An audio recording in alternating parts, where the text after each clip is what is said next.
Aku pernah berpikir bahwa rahasia ini akan terkubur selamanya di dasar hati, tak pernah terungkap, tak pernah menyakitkan siapapun. Tapi hari itu, saat aku berenang sendirian di kolam renang rumah sahabatku, segalanya berubah. Ayahnya tiba-tiba muncul, menatapku dengan mata yang membuat jantungku berhenti berdetak. Namaku Ardi, 23 tahun, tinggal di Jakarta Selatan. Aku sudah tahu sejak remaja bahwa aku berbeda. Di tengah masyarakat yang masih memandang curiga pada orang sepertiku, aku belajar menyembunyikan perasaan itu rapat-rapat. Teman terdekatku adalah Rea, kami berteman sejak SMA.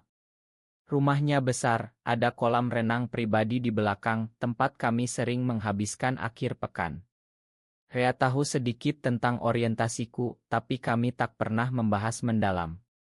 Dia hanya bilang, lo terserah, yang penting lo bahagia. Hari itu, Rea pergi ke Bandung bersama ibunya untuk urusan keluarga. Aku diinkan tinggal di rumahnya karena sedang libur kuliah. Pak Budi, ayah Rea, seharusnya sedang di kantor. Beliau pria berusia 40-an, tinggi, tegap, wajahnya selalu tenang tapi penuh wibawa. Sejak pertama kali bertemu, aku merasa ada yang aneh di hatiku. Tatapannya kadang terlalu lama, senyumnya terlalu hangat. Aku mengira itu hanya khayalan karena beliau sudah berkeluarga, punya istri dan anak. Sore itu panas sekali. Aku memutuskan berenang untuk menyegarkan badan. Kolam renang sepi, hanya suara air dan angin. Aku melepas baju, tinggal celana renang, lalu menyelam. Air dingin menyentuh kulit, membuat pikiran tenang sejenak. Aku berenang bolak-balik, mencoba melupakan beban yang selalu mengikuti, rasa takut jika rahasiaku terbongkar, rasa kesepian yang tak pernah hilang. Tiba-tiba aku mendengar langkah kaki. Aku muncul ke permukaan, mengusap air dari mata. Pak Budi berdiri di pinggir kolam, memandangku. Beliau mengenakan kemeja lengan pendek, celana panjang, seperti baru pulang kerja. Ardi, suaranya datar, tapi ada nada aneh di dalamnya. Aku panik. Pak. Rea bilang boleh pakai kolam. Beliau tersenyum tipis. Santai saja. Aku pulang lebih awal hari ini. Aku naik ke pinggir, mengambil handuk. Tubuhku basah, dan aku sadar tatapan beliau mengikuti gerakanku.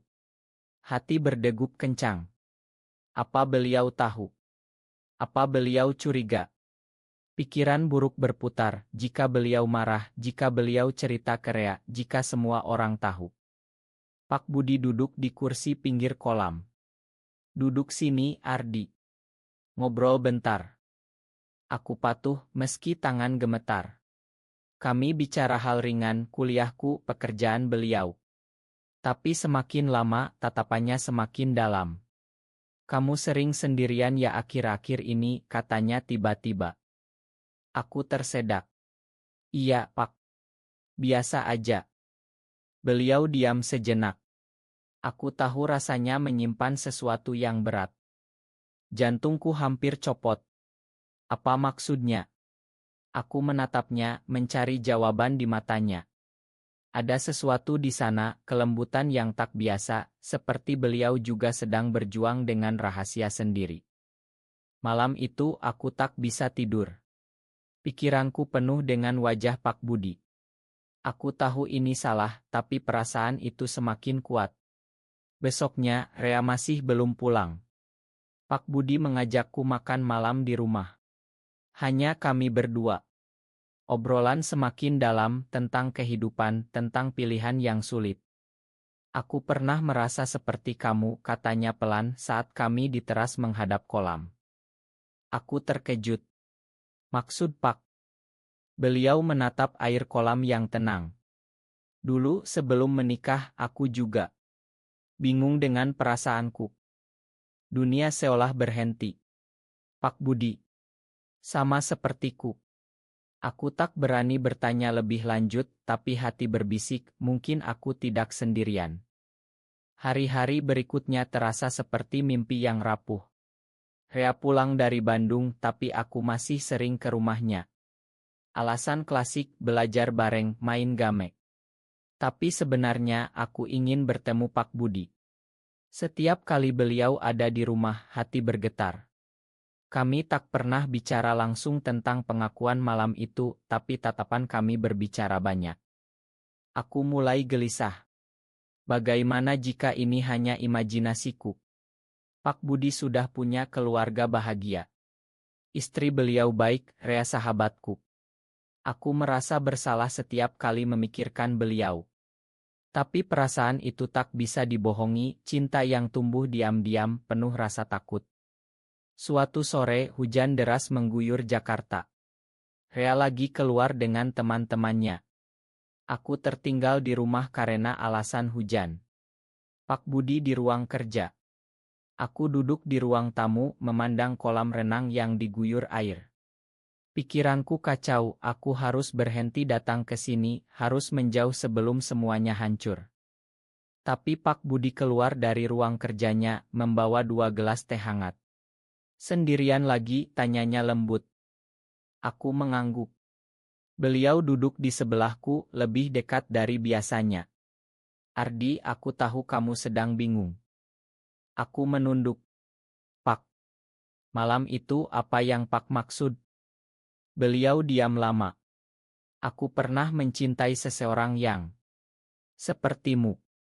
Tapi aku memilih jalan aman. Menikah, punya anak. Tapi perasaan itu tak pernah hilang sepenuhnya. Air mata hampir jatuh. Aku merasa lega sekaligus sedih. Kenapa Pak cerita ke aku? Karena aku lihat di matamu apa yang dulu aku rasakan. Kesepian yang dalam.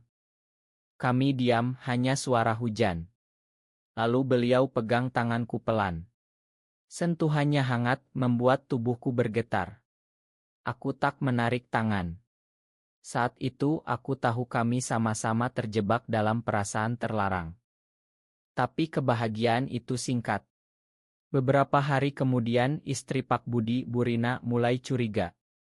Beliau sering pulang larut, sering tersenyum sendiri. Kamu kenapa akhir-akhir ini aneh? Tanya Burina suatu malam saat aku kebetulan ada di rumah. Pak Budi tertawa gugup. Capek kerja aja. Aku pulang dengan hati gelisah. Malam itu aku chat Rea, gue lagi ada masalah, bisa cerita. Rea balas, apaan? Datang aja besok. Besoknya aku cerita ke Rea, tapi bukan yang sebenarnya. Aku bilang aku lagi jatuh cinta sama orang yang salah. Rea mendengar sabar. Lo harus ikutin hati lo, Di. Tapi hati-hati. Aku hampir menangis. Jika Rea tahu yang aku cintai adalah ayahnya sendiri. Konflik dalam hati semakin menjadi. Aku ingin bertemu Pak Budi lagi, tapi takut menghancurkan keluarga mereka. Pak Budi mulai mengirim pesan diam-diam, kangen ngobrol sama kamu. Aku balas, tapi setiap kali, rasa bersalah menyerang. Aku mulai menghindari rumah mereka. Tapi suatu hari, Pak Budi datang ke kosanku. Ardi, kita harus bicara. Kami duduk di kamar kecilku. Beliau cerita panjang lebar, bagaimana pernikahannya dulu karena tekanan keluarga, bagaimana beliau selalu menyembunyikan diri. Bertemu kamu membuat aku sadar, aku tak bisa terus begini. Aku menangis. Tapi Pak, ini salah. Rea sahabatku, Burina. Beliau peluk aku pelan. Aku tahu. Tapi perasaan ini nyata. Malam itu kami hanya pelukan, tak lebih. Tapi itu cukup membuat hati hancur bahagia sekaligus. Semuanya semakin rumit. Pak Budi mulai sering mencari alasan untuk bertemu aku di luar rumah. Kami ketemu di kai kecil di pinggiran Jakarta, atau sekadar jalan di taman saat malam. Obrolan kami dalam, penuh curhatan yang selama ini tertahan. Beliau cerita tentang masa mudanya, saat jatuh cinta pada teman sekantor pria, tapi memilih mundur karena takut. Aku menyesal, Ardi. Hidup dalam topeng terlalu lama. Aku mendengar, tapi hati semakin berat. Aku cinta beliau, tapi cinta ini seperti racun. Setiap kali bertemu, rasa bahagia bercampur rasa takut. Apa jika Rea tahu? Apa jika Burina curiga lebih dalam? Suatu hari, mimpi buruk jadi kenyataan. Rea telepon aku, di ayah gue lagi aneh banget. Ibu curiga dia selingkuh. Jantungku dingin. Selingkuh? Dengan siapa? Gue nggak tahu. Tapi ayah sering keluar malam, HP-nya selalu dikunci. Aku berusaha tenang. Mungkin stres kerja aja. Tapi dalam hati aku panik. Aku harus mengakhiri ini. Malam itu aku ketemu Pak Budi di tempat biasa. Pak, kita harus berhenti. Beliau terkejut. Kenapa? Rea curiga. Keluarga Pak bisa hancur. Beliau diam, mata berkaca. Aku juga takut, Ardi. Tapi aku tak bisa lepaskan kamu. Kami bertengkar pelan, penuh emosi. Aku bilang ini salah, beliau bilang ini satu-satunya kebahagiaan yang beliau rasakan setelah bertahun-tahun. Akhirnya aku pergi meninggalkan beliau sendirian. Beberapa hari aku menghilang. Tak balas pesan, tak angkat telepon. Hati sakit sekali, seperti ada yang robek. Aku sering menangis sendirian di kos, mempertanyakan mengapa cinta harus sesulit ini. Tapi Pak Budi tak menyerah. Beliau datang lagi ke kosanku, kali ini dengan wajah pucat. Ardi, Burina tahu. Aku pucat. Tahu apa? Dia lihat pesan kita. Dia marah besar. Aku duduk lemas. Lalu, dia mau cerai. Dunia runtuh. Aku merasa ini salahku semua. Pak, ini karena aku. Beliau pegang bahuku. Bukan salahmu. Ini salahku yang tak berani dari dulu. Rea telepon lagi, gue butuh cerita sama lo. Rumah gue lagi kacau. Aku tak berani datang. Aku takut menghadapi Rea. Pikiranku penuh penyesalan, kenapa aku tak menahan diri sejak awal. Kenapa aku biarkan perasaan ini tumbuh. Malam itu aku memutuskan pergi dari Jakarta sementara. Aku bilang ke orang tua lagi magang di luar kota. Tapi sebelum pergi, Pak Budi hubungi lagi, Ardi, aku pilih kamu. Aku akan cerai. Aku menangis di telepon. Jangan, Pak. Ini terlalu berat. Tapi beliau tegas. Aku sudah terlalu lama hidup bohong. Konflik semakin memuncak. Aku merasa seperti pengkhianat terbesar. Kabar perceraian Pak Budi dan Burina menyebar di keluarga. Rea marah besar, tak tahu penyebab sebenarnya. Dia telepon aku berkali-kali, tapi aku tak angkat. Aku bersembunyi di Yogyakarta, tinggal di rumah saudara. Setiap hari, pikiran penuh dengan wajah Pak Budi dan Rea. Pak Budi terus hubungi aku. Aku sudah ajukan cerai.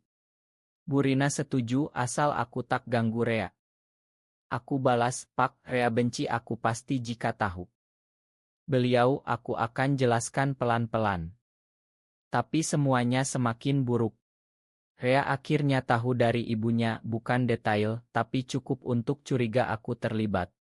Dia datang ke Yogyakarta mencariku. Saat bertemu, wajah Rea penuh amarah. Lo selingkuh sama ayah gue ya? Aku diam, air mata jatuh. Aku nggak sengaja. Rea pukul meja. Lo sahabat gue. Ayah gue. Lo gila. Dia pergi meninggalkan aku hancur. Persahabatan kami rusak. Aku merasa dunia runtuh. Aku telepon Pak Budi menangis, ini salah kita. Semuanya hancur. Beliau tenang, aku akan tanggung jawab. Aku akan bilang ke Rea yang sebenarnya. Beberapa minggu kemudian Pak Budi cerita ke Rea. Awalnya Rea marah besar, tak mau bicara. Tapi pelan-pelan dia mulai paham. Ayah, kenapa nggak bilang dari dulu? Pak Budi, ayah takut. Rea hubungi aku lagi, suaranya lelah. Di, ayah cerita semuanya. Gue marah, tapi Gue ngerti sekarang. Ayah bahagia sama lo. Aku tak tahu jawab apa. Perceraian selesai. Pak Budi pindah ke apartemen kecil. Kami mulai bertemu lagi, tapi kali ini terbuka. Tapi masyarakat sekitar mulai bisik-bisik. Teman-teman lama menjauh. Aku kehilangan banyak, tapi dapat cinta yang nyata. Konflik dalam hati masih ada. Aku sering bertanya, apakah ini worth it? Menghancurkan keluarga demi cinta.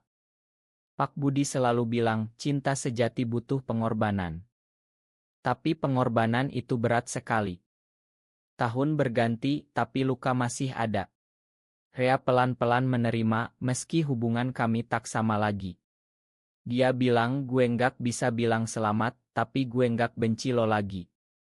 Bu Rina pindah ke luar kota, mulai hidup baru. Pak Budi, kini aku panggil Mas Budi, dan aku tinggal bersama di apartemen sederhana.